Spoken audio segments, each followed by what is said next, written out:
Ah, bonjour à tous, heureux de vous retrouver à nouveau, chers amis, sur YouTube, en ce mercredi 26 février 2025, 16h29, heure du Québec. Merci à ceux qui sont abonnés.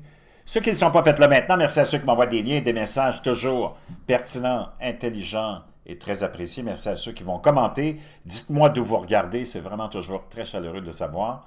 Commentez, partagez et écrasez le petit pouce en l'air. On est rendu à notre petit journal antiglobaliste, antimondialiste sur YouTube. Chers amis, vous avez vu qu'il y avait eu un changement de garde. Un nouveau shérif est arrivé en ville au mois de janvier, le 20 janvier, à la Maison-Blanche. Puis ça a un impact majeur, naturellement, sur tout ce que tu peux penser de la géopolitique, de l'économie et de tout ce qui entoure le monde. Parce que les États-Unis demeurent encore le pays qui domine. Et là, maintenant, tu as quelqu'un qui domine avec une autre vision puis une autre mentalité que celle du globalisme, mondialisme, wokiste auquel on est habitué depuis belle lurette, depuis les années 60.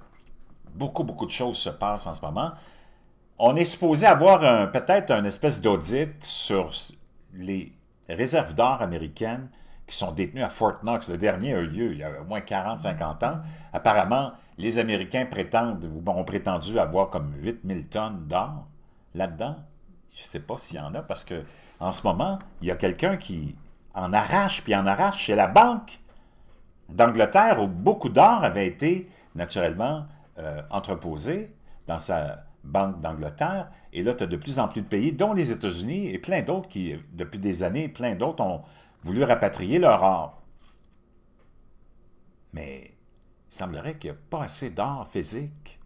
On a vendu plus d'or qu'on en avait. On l'a peut-être prêté, on l'a peut-être mis en tutelle. On ne sait pas ce que ces gens-là font avec cet or-là qui appartient à la population dans une grande partie. Et maintenant, on se rend compte que c'est peut-être un gros scam. Oh, un autre gros scam des globalistes et mondialistes à cravate. Comme les scams des agences non gouvernementales, hein, des organismes non gouvernementaux, qui nous volent notre argent depuis très longtemps, pendant que tes politiciens t'ont endormi et t'ont raconté, avec l'aide des médias, que c'était pour des ententes, que c'était pour des obligations mondiales qu'on avait pour aider les pays d'Afrique, Moi, je ne peux pas aller en Afrique très souvent, je suis allé une fois en Afrique du Nord, mais quand je regarde ce qui se passe, après les 60-70 ans de cette idée, de concept-là, puis des trilliards de quintilliards d'argent que tu peux même pas calculer, puis que même un ordinateur quantum pourrait pas calculer de l'argent qu'on a imprimé, qu'on a enlevé, puis qu'on a envoyé partout dans tous ces quatre coins du monde. Il me semble que la situation des Africains n'a pas changé beaucoup. Tu comprends ce que je veux dire? Mais la situation de nos globalistes, mondialistes qui sont à la tête de ces organismes-là, oh, eux, leur situation, ça a changé. Ils sont plus millionnaires, ils sont milliardaires. Les enfants sont multimilliardaires. Les amis, puis la famille, puis leur entourage sont multimilliardaires aussi. C'est comme ça que ça marche. Et tu as Donald Trump qui a mis avec Elon Musk les spotlights là-dessus. Et ça t'a fait réaliser, en plus, là, ils sont en train de fouiller dans l'ampleur de la grosseur du gouvernement américain fédéral. Ça peut juste te donner une idée de la grosseur puis de l'ampleur du gouvernement provincial puis fédéral au Québec puis au Canada. Puis la quantité d'employés qui sont là, je comprends, c'est ta mère, ton père, tout du monde qui se traîne les pieds, qui se gratte les couilles, qui se gratte le cul, puis qui se sentent les doigts toute la journée, puis qui te font chier toute la journée, à te demander si tu as un permis tel, si tu as ceci, si tu as cela. Puis c'est l'économie du Québec puis l'économie du Canada qui vient d'être exposée comme étant une économie de pays communiste.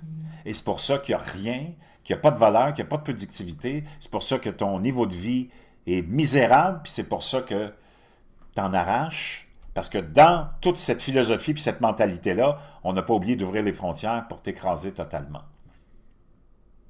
Pour faire entrer des gens par dizaines de milliers à chaque mois, pour faire en sorte que ton système s'écroule, que ton niveau de vie s'effondre et que tout devienne inaccessible, dont la propriété. La propriété est devenue inaccessible, sauf pour les gens qui viennent de l'étranger avec beaucoup, beaucoup d'argent. C'est eux autres qui ont fait, moi j'ai beaucoup d'amis et de connaissances dans l'immobilier, c'est eux qui ont fait, pendant la pandémie, gonfler artificiellement tout le marché de l'immobilier en Amérique du Nord, ce qui fait que tu te retrouves maintenant avec une situation dans laquelle le citoyen local ne peut plus acheter de propriété. Comprends-tu? Ça, c'est ton beau petit monde globaliste, mondialiste. Puis là, avec Trump qui met tout ça en exposition, naturellement, ici, c'est tellement, tellement fermé. Tu as l'impression de vivre en Albanie, mais pas l'Albanie des États-Unis, l'Albanie de l'Europe, qui était le pays le plus pauvre, le plus refermé sur lui-même, ou un peu la Corée du Nord. Souvent, je savais comme ça en boutade, hein, la comparaison du Québec avec la Corée du Nord. Parce que c'est un petit peu ça la mentalité. C'est tellement petit, c'est tellement hermétiquement fermé, on s'étouffe. On s'étouffe devant le miroir puis dans la chambre d'écho de la pensée unique, du globalisme et du mondialisme. Et du wokisme maintenant. C'est pathétique, il n'y a plus rien. Tu n'as pas d'économie. Enlève les employés de l'État, enlève les cônes oranges, qu'est-ce qui te reste? Tu te rends compte maintenant, avec Donald Trump et avec tout ce qu'il a exposé juste en menaçant de tarifs de 25% sur ceci ou cela, il a exposé la faiblesse du Canada, la faiblesse du Québec, puis la dépendance du Québec et du Canada envers les États-Unis. Enlève les États-Unis, puis les investissements américains, il n'y a plus rien au Québec, il n'y a plus rien au Canada, sauf l'industrie du cône orange, puis de l'emploi gouvernemental, du fonctionnaire, le pousseux de crayon, le rond de cuir, le fumet de pipe! Puis en plus, il te fait suer! Puis en plus, il t'impose toutes les folies possibles et imaginables, de l'hystérie climatique, en passant par les hommes biologiques, ceux qui ont une graine pour une paille de couilles, dans le vestiaire des femmes, dans les toilettes de femmes, puis dans les sports de femmes. Ils l'ont même mis, ce modèle-là, à la tête de la Fédération des femmes du Québec. Faut le faire, Gabrielle Bouchard. Aïe, aïe. On va dire une chose. Le Québec, on n'est pas sorti du bois. Puis on n'a pas de scie pour couper le bois en plus.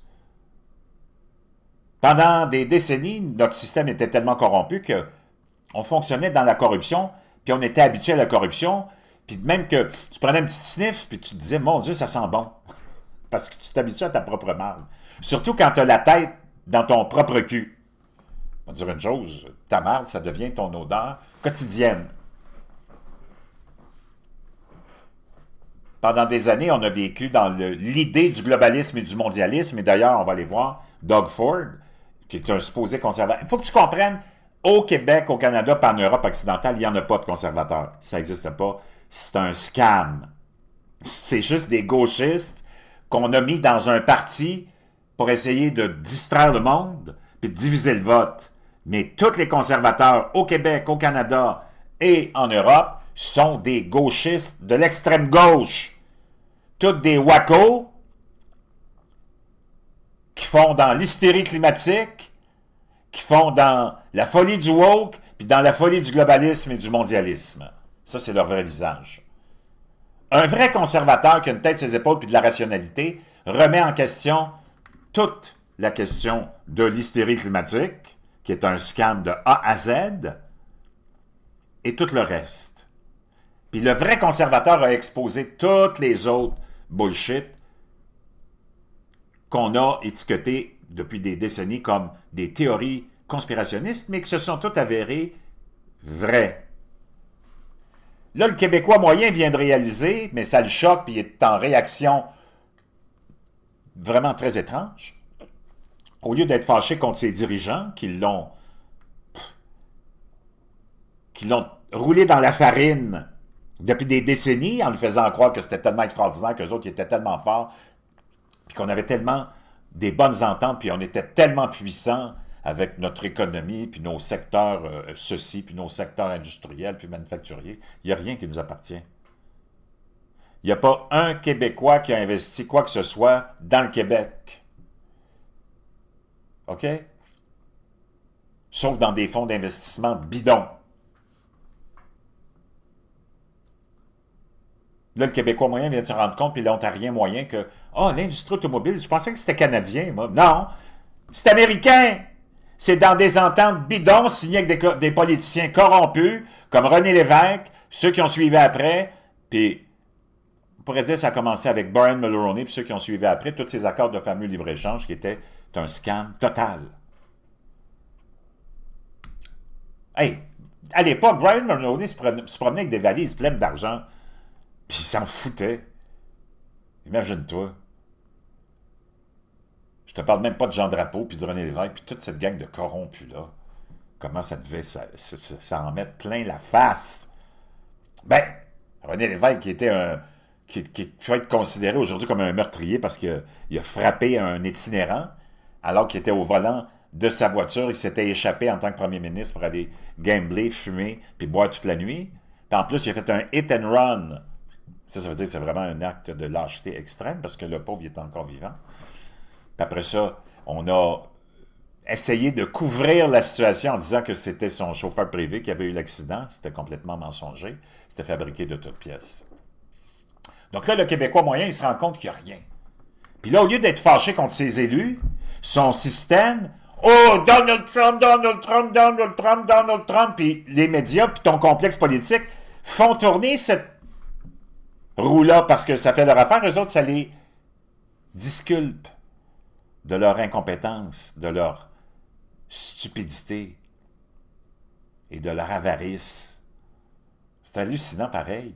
Donc, tu as le Québécois moyen qui, son chèque de paye est à 80% arraché, saisi par ces 2-3 gouvernements, plus son syndicat.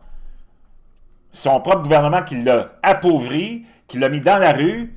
Son propre gouvernement qui l'a emprisonné pendant la COVID, qui l'a ruiné pendant la COVID. Puis j'en passe, là, de toutes les atrocités que ce monde-là nous font vivre. Puis là, tu es fâché contre Donald Trump, puis tu as tout oublié le reste. Voyons. C'est complètement cinglé, ça, là. Si t'écoutais le PQ, puis toutes les têtes de l'inote du mouvement séparatiste, qui sont toutes globalistes, gauchistes, mondialistes, wokistes, puis qu'il n'y a jamais assez de pistes cyclables, puis il n'y a jamais assez de ceci, puis il n'y a jamais assez de trucs qui fonctionnent à batterie, si tu les laisses faire, puis ils prennent le pouvoir, puis peu importe ce qui arrivera après, s'il y a l'indépendance ou pas, ce ne sera pas plus important que ça. Tu vas même avoir des poissons électriques dans ton aquarium, où il n'y aura pas d'eau. C'est complètement cinglé. Ce monde-là est complètement fêlé de la couille gauche. L'industrie automobile, ça appartient aux États-Unis. L'industrie aéronautique, tout ce que tu vois ici, ça appartient aux États-Unis. C'est eux autres qui sont venus investir ici.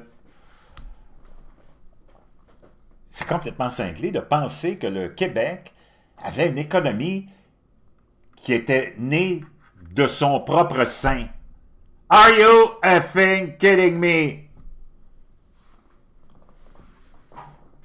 Ton bois d'œuvre. Ils n'en ont pas besoin, ils ne savent même plus quoi faire avec leur bois tellement qu'il y en a. Mais dans ces négociations de traité de libre-échange de l'époque en politiciens extrêmement corrompus, ben, il fallait que tu donnant.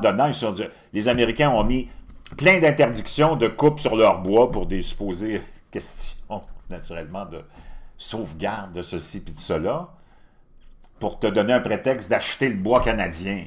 Mais ils savent même plus quoi faire avec leur bois. Tellement qu'ils sont obligés de provoquer des feux partout à toutes les semaines.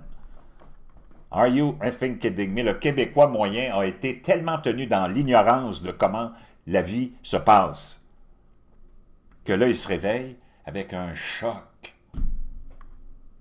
Ben, pendant 4 ans, les 4 dernières années sous Joe Biden, qui est le leader, les États-Unis sont le leader de la nouvelle, hein, puis du plan, puis du programme, ben, Joe Biden, pendant 4 ans, ben pas lui, parce qu'il était sénilement complètement brûlé du cerveau, là, mais ceux qui gouvernaient à sa place ont manipulé toutes les données, les statistiques de l'emploi puis de l'économie, puis ont manipulé, puisque les médias, c'est eux qui les contrôlent parce que c'est eux qui les financent, entre autres, puis ont menti aux Américains puis au monde entier, puis tous tes médias ont fait la même chose, puis tes politiciens aussi, ont roulé l'histoire que l'économie, ça allait tellement, mais tellement bien que tout était sous contrôle. Are you effing kidding me? Moi, je le disais, les entreprises, ça fermait par dizaines par jour aux États-Unis pendant 4 ans. Tellement que même le Bureau des statistiques, à chaque année, est obligé de venir corriger les statistiques sur l'emploi pour dire non, ouais, ils ont exagéré. Il y a 1 million d'emplois qui ont dit qu'ils avaient été créés, qui n'ont pas été créés, ils n'existent même pas. Puis ça, c'était à toutes les années, pendant 4 ans. Puis toi, le bozo, qui est dans la misère, qui n'est même pas capable de payer son épicerie cash, tu es obligé de mettre ça sur sa carte de crédit, qui ne peut même pas s'acheter de maison maintenant parce que c'est rendu trop cher. Toi, tu avalais toute la pilule. Oh mon Dieu, les médias nous disent que ça va bien, que l'économie va bien, que l'inflation est contrôlée. Parce que tu as ta tête dans ton propre trou de queue, tu es incapable de raisonner. Puis tu es incapable de réaliser ta propre situation de misère. Même si tu as les 2 pieds dans la marde. Si ton média préféré te dit « Ben non, t'as pas les 2 pieds dans la merde, t'as les 2 pieds dans l'eau claire. » Ben toi, tu vas « Ah, c'est vrai! Non, j'ai les 2 pieds dans l'eau claire, c'est juste qu'elle est foncée passant la merde. » C'est pas possible. Wow. Là, maintenant, la Banque d'Angleterre se rend compte que, bon, là, on vient de se faire baiser, ils nous demandent leur or, mais on ne l'a pas, parce qu'on ne l'a jamais eu. On vendait de l'or, mais on ne l'avait pas. Et c'est pour ça que maintenant, tous ces grands... c'est pas possible. Tous ces grands bandits de grands chemins à cravate, là, maintenant, ils poussent l'idée, puis ils veulent que tu achètes de l'or digital. C'est pas possible. Wow! Des rapports indiquent des difficultés croissantes à retirer l'or physique de la Banque d'Angleterre, soulevant des questions inconfortables sur les réserves réelles de la Banque d'Angleterre. Anticipant les craintes d'une guerre commerciale sous la présidence de Trump, JP Morgan et HSBC ont commencé à retirer des lingots d'or de la Banque d'Angleterre, mais là, on se rend compte que c'est parce que ça vient pas...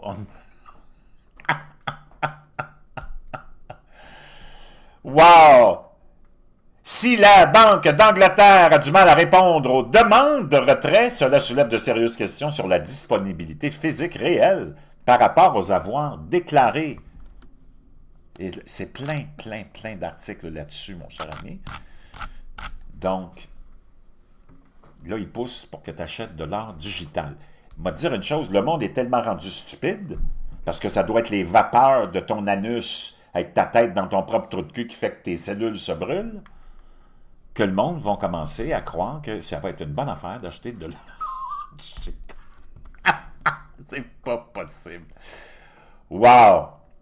Je vais te dire une chose, on n'est pas sorti du bois d'œuvre. Pendant ce temps-là, les derniers secrets d'Epstein que Pam Bondi s'apprête à révéler sont les plus sordides à ce jour. Et apparemment, tout est sur tape en plus. On a plein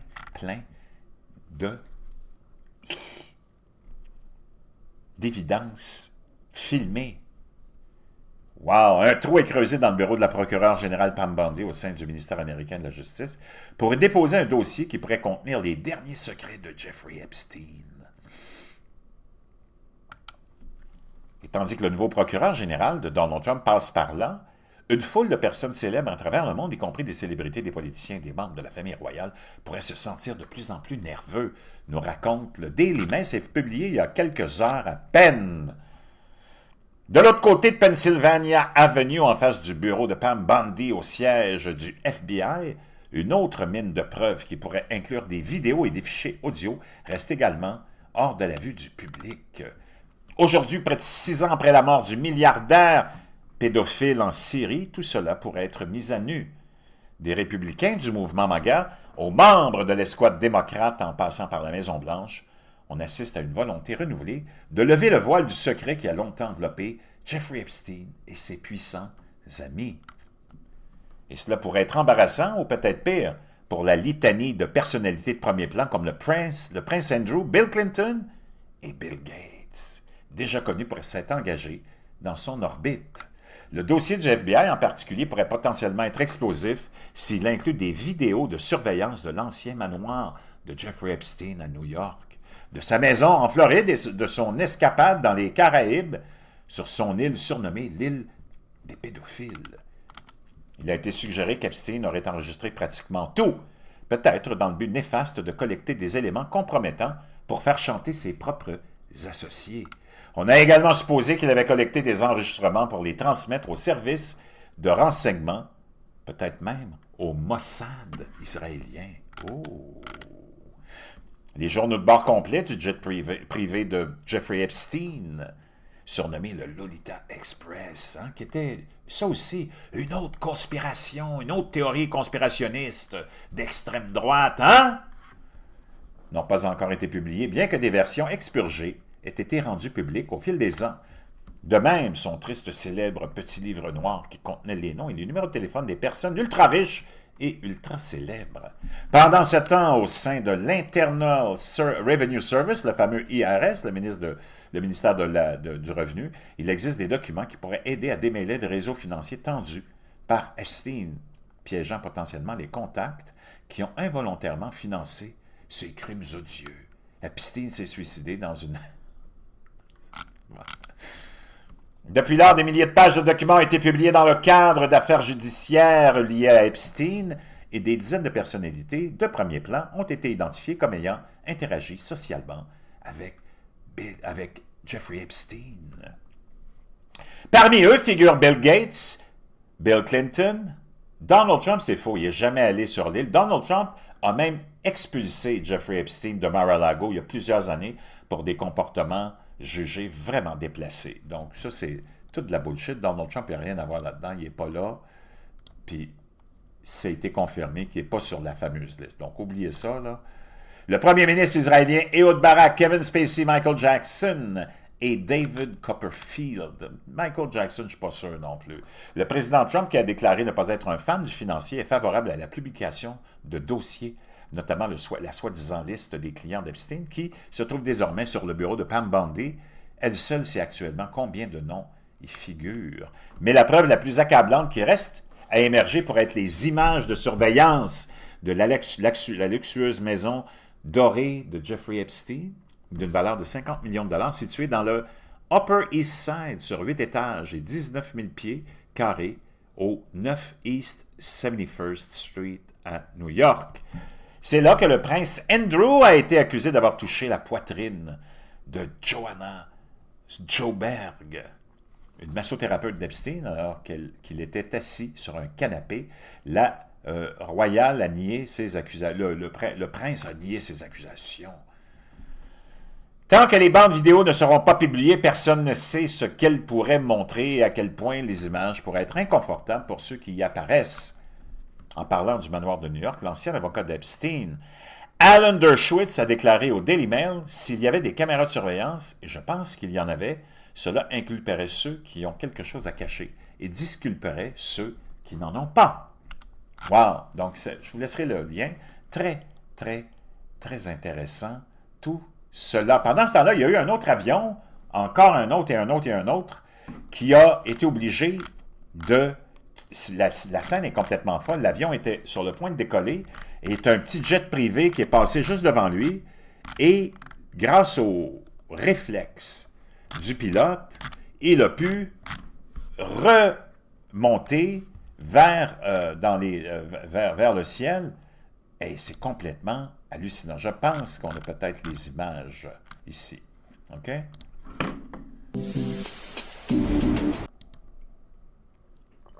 Je pense qu'on a les images, c'est complètement hallucinant. Donc, tellement d'avions maintenant et d'accidents.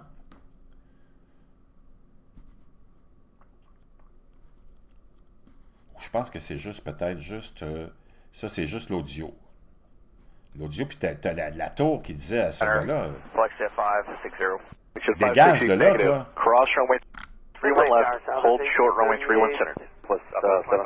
Donc ça, c'est l'audio où on lui demande de foutre le camp, là, mais j'avais, je pense, des images, je ne sais pas si je peux te les trouver, mais c'est complètement hallucinant.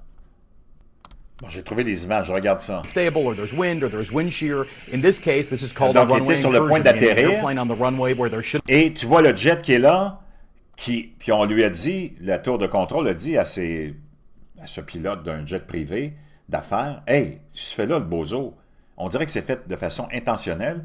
Grâce au bon réflexe du pilote, au lieu d'atterrir, il a pu tout de suite, et une chance, repartir et se réenvoler pour éviter cette avion-là. That's the private jet, the Challenger 350 there, taxiing out in front of this flight. The crew artfully of the Southwest flight does a go-around, pitches up, and climbs back into the air to come back around for a successful landing. Obviously, nobody hurt in this, but this is a narrative, just one more example in a narrative of incidents that we have seen since the start of 2023. And the NTSB, the National Transportation Safety Board, has investigated a significant number end up not only under FAA investigation, that this would end up not only under FAA investigation, but also under... Complètement cinglé. Pendant ce temps-là, Doug Ford, le populiste de droite, devient la figure de proue de la lutte contre Trump au Canada. Doug Ford, premier ministre d'Ontario, un gros jambon fumé à l'érable lui aussi, puis qui a bénéficié... l'Ontario bénéficiait des largesses de ses ententes de libre-échange bidon entre politiciens corrompus et systèmes corrompus, vient de s'exposer comme globaliste et mondialiste et comme quelqu'un dépendant des États-Unis à tel point qu'il est obligé de partir en guerre contre Donald Trump pour sauver sa campagne électorale, comme Justin Trudeau va le faire aussi. Parce que ce monde-là sont exposés comme jamais, mais maintenant se sont trouvés une espèce de bonhomme 7 heures, un épouvantail à moineaux, pour que le citoyen qui a sa tête dans son propre trou de cul, canadien et québécois, et qui renifle les vapeurs d'anus, va embarquer dans ce stratagème et va croire ces politiciens que Donald Trump est une menace et qu'il veut ceci. Ben, lui, il dit, regarde, continuez à nous faire suer, puis on va rapatrier toute notre économie chez nous. Good luck, Canada, avec vos cônes oranges. Wow! Donc, c'est toutes des gens qui sont exposés comme des gros pas bons, comme ils le sont dans la vie. C'est tous des gros pas bons, parce que s'ils étaient bons, ils ne seraient pas en politique. Quand tu es en politique, c'est parce que tu es un gros pas bon.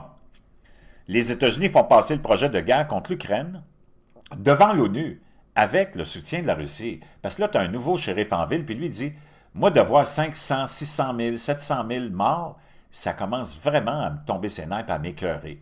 Puis c'est pas vrai qu'on va continuer à financer ça. C'est bien beau, quand tu es dans ton petit salon, en tant que politicien corrompu, d'endoctriner ta population pour la convaincre que c'est bien correct qu'on lui vole tout son argent sur sa paye, pour l'envoyer dans toutes sortes de stratagèmes, de raquettes, dont celui de la guerre, pour sauver la démocratie. Alors que ces gens-là n'ont aucune considération pour la vie. Ils veulent te convaincre qu'un gars avec une graine et une paille de couilles, c'est une femme, puis ils envoient 5, 600, 700 000 personnes lutter pour la démocratie et crever au front, pendant qu'eux autres sont là en train de se foutre de ta gueule. Et pour arriver à quoi? Tu vas être obligé d'arriver à la paix éventuellement. Pourquoi pas y arriver avant d'avoir 500-600 000 morts? C'est ça la question. Et là, lui, naturellement, parce qu'il veut la paix, on l'aligne puis on dit qu'il s'est devenu la marionnette de Poutine. Non, c'est d'abord un conflit qui ne nous regarde pas. Deuxièmement, c'est un conflit qui aurait pu être évité si le complexe militaro-industriel, les globalistes, les mondialistes, n'avaient pas initié ce conflit. Cette guerre, appelle ça comme tu voudras. Une résolution américaine appelant à la fin rapide de la guerre en Ukraine a été adoptée par le Conseil de sécurité de l'ONU avec le soutien de Moscou et de Pékin lors d'un vote qui a porté le dernier coup à l'unité occidentale sous la présidence de Donald Trump. C'est quoi l'unité occidentale? C'est d'envoyer nos enfants crever au nom de quoi? D'une pseudo-démocratie? C'est complètement cinglé tout ça pour faire vivre tous ces corrompus qui ont fait disparaître des centaines de milliards de dollars dont Zelensky est plus capable de démontrer l'existence. La France et le Royaume-Uni n'ont pas opposé leur veto à cette mesure qui ne faisait aucune mention de l'agression russe ou de l'intégrité territoriale de l'Ukraine. Mais ils se sont abstenus après avoir échoué dans une dernière tentative pour retarder le vote final. Le vote a mis en évidence la manière dont l'Alliance transatlantique, qui a soutenu la sécurité européenne depuis la fin de la Seconde Guerre mondiale, a commencé à s'effilocher alors que le président américain adopte une approche transactionnelle de la politique étrangère. C'est son droit. C'est son droit. Cela contraste fortement avec l'administration du prédécesseur de Donald Trump, Joe Biden, qui était une coquille vide, qui était quelqu'un en complète décrépitude mentale. Biden a mené une campagne occidentale visant à exclure la Russie de l'économie mondiale en représailles à son invasion à grande échelle de l'Ukraine. C'est complètement mensonger. Tout ça, c'est tellement ordurier. C'est pas possible. Les capitales européennes ont été prises de court ce mois-ci par l'ouverture par Donald Trump de négociations bilatérales avec Moscou. Ces derniers jours, il a également accusé le président ukrainien Zelensky d'être responsable du conflit qui dure depuis 3 ans et a appelé à la tenue d'élections dans le pays. Plus tôt, lundi, le président Emmanuel Macron a rencontré Trump à la Maison-Blanche et l'a pressé de s'engager à fournir un soutien militaire aux troupes européennes qui pourraient être déployées comme force de maintien de la paix, en Ukraine s'il y avait un cessez-le-feu qui était conclu. Le premier ministre britannique Keir Starmer rencontrera également Trump à Washington cette semaine dans le but d'apaiser les tensions autour de l'Ukraine et de consulter les efforts américains pour mettre fin à la guerre. Donc, tu le vois maintenant, tout a changé parce que tu as un nouveau shérif en ville. Puis lui, en plus, il se dit, on va se faire rembourser. Et là, c'est pour ça que tu as beaucoup de tensions. Tu as une espèce de recrudescence aussi, apparemment, de certains combats. Parce que vendredi, Zelensky s'en va à la Maison-Blanche pour signer un accord sur les minéraux. On sait que c'est la guerre de l'avenir, les minéraux, entre autres. Le président ukrainien Volodymyr Zelensky devrait se rendre à la Maison-Blanche vendredi alors que des informations indiquent qu'il est en train de finaliser un accord d'accès aux droits miniers avec l'administration Trump. Donc lui, il s'en va, il devance tout le monde, il coupe l'herbe sur le pied à tout le monde, aux Russes, aux Chinois, à tout le monde, Trump. Il dit, nous autres, on t'en a donné de l'argent là, via l'administration Biden. Administration. Ben là, il va falloir que tu nous rembourses, puis tu vas nous rembourser avec les terres rares. Le président Trump a déclaré mardi aux journalistes dans le bureau ovale qu'il avait entendu dire que Zelensky serait en visite vendredi, et cela me convient certainement, s'il le souhaite, a répondu Donald Trump. Sans les États-Unis, leur argent et leur équipement militaire, cette guerre aurait été terminée en très peu de temps, a déclaré Trump dans son discours. Apparemment, Zelensky a finalement acquiescé après que les équipes de négociation se soient mises d'accord sur un projet final qui n'inclut pas la demande américaine de droits sur 500 milliards de dollars de recettes futures. Les détails restent largement inconnus à ce stade précoce. Un responsable américain impliqué dans les discussions a déclaré à Axios que les rencontres du général Kellogg avec Zelensky à Kiev, mercredi et jeudi dernier, ont été extrêmement importantes à une diplomatie patiente et persistante qui peut donner des résultats. Comme tu le vois, hein, c'est complètement changé tout ça. Maintenant, il y a un nouveau, comme je te disais, shérif en ville. Parlant d'Epstein, on va aller voir une belle photo de Bill Clinton, hein, et George W. Bush, 2 tableaux que Jeffrey Epstein avait dans sa maison de New York. Une de George W. Bush comme un taré en train de jouer avec des avions de papier, et l'autre de Bill Clinton en robe bleue et en chaussures rouges, à talons hauts. Wow! Aïe, aïe, aïe, aïe, aïe, aïe, aïe, aïe. Trump suggère que l'augmentation des taux d'autisme chez les enfants pourrait être liée au fait que le gouvernement américain aurait pulvérisé quelque chose dans l'air. Il affirme que les autres pays et les Néerlandais de Pennsylvanie n'ont pas ce problème et restent en bonne santé. Trump laisse entendre que vous allez découvrir quelque chose très bientôt. Well, in the end, they all voted for him. He did pretty well. He got through. But, we have one stat that I quote, the autism stat. And you hear different numbers, but it's thousands.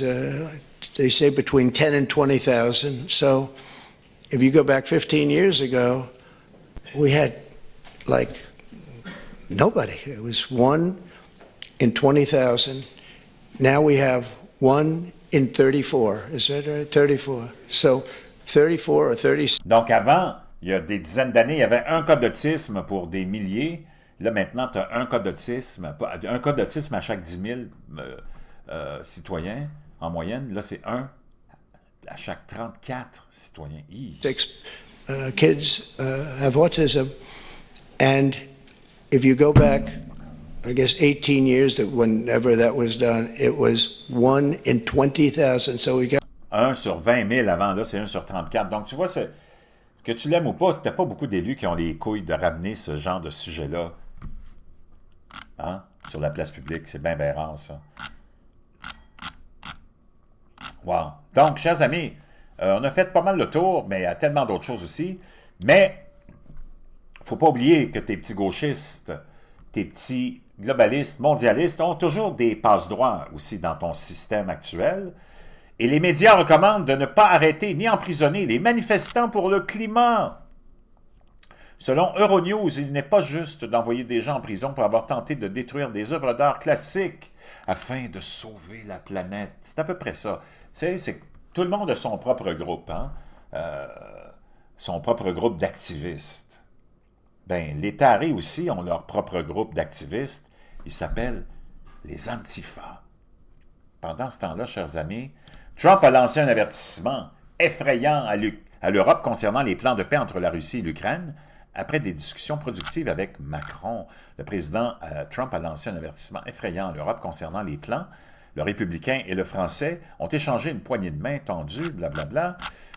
Et ce que Trump avait à dire, c'est à peu près ce qu'on a raconté là, ensemble, ce qu'on vient d'aller voir, mais qu'il est également évoqué le financement de la guerre, affirmant que le coût et le fardeau ne doivent pas revenir uniquement aux États-Unis. Trump a déclaré « Je suis également heureux que Macron reconnaisse que le coût et le fardeau de la sécurité, de la sécurisation de la paix doivent être supportés par les nations européennes et pas seulement par les États-Unis. » Il a ajouté que les États-Unis ont accordé plus d'aide à l'Ukraine que n'importe quelle autre nation.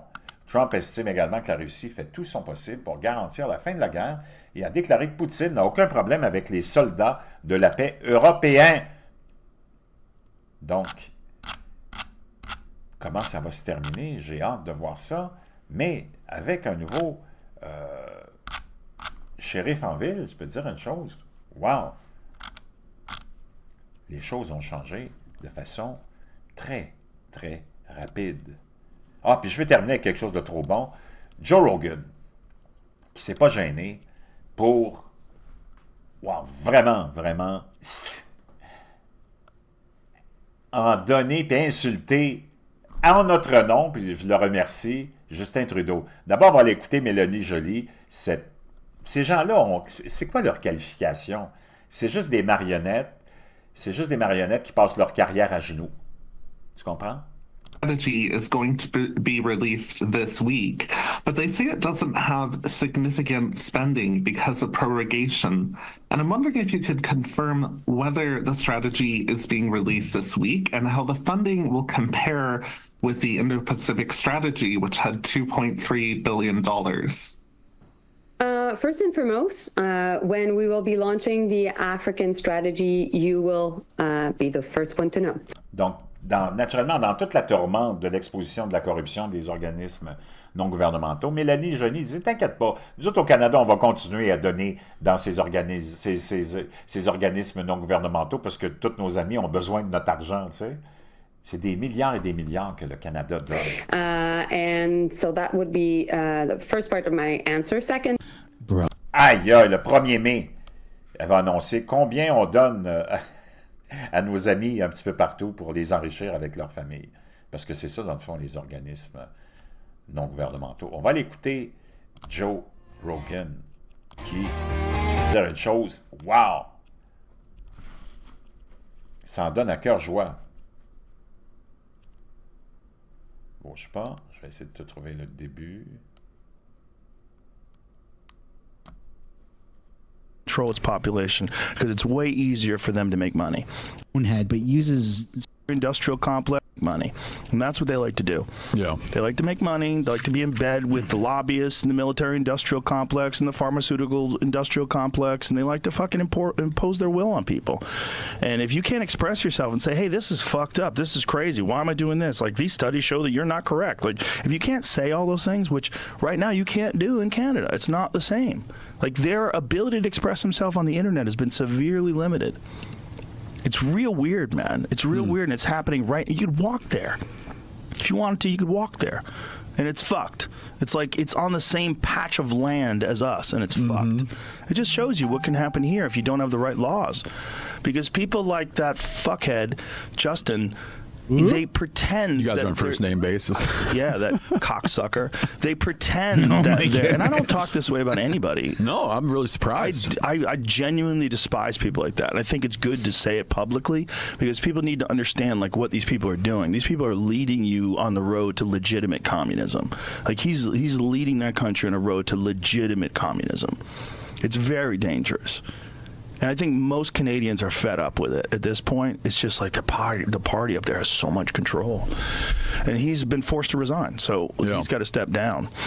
And just hopefully they don't get some new slick talker to con them into the same old bullshit. Hopefully someone comes along that has like real meaningful change. Wow! Joe Rogan qui dit, c'est hallucinant, le Canada sont sur la même portion de terre que nous autres, là. C'est nos voisins.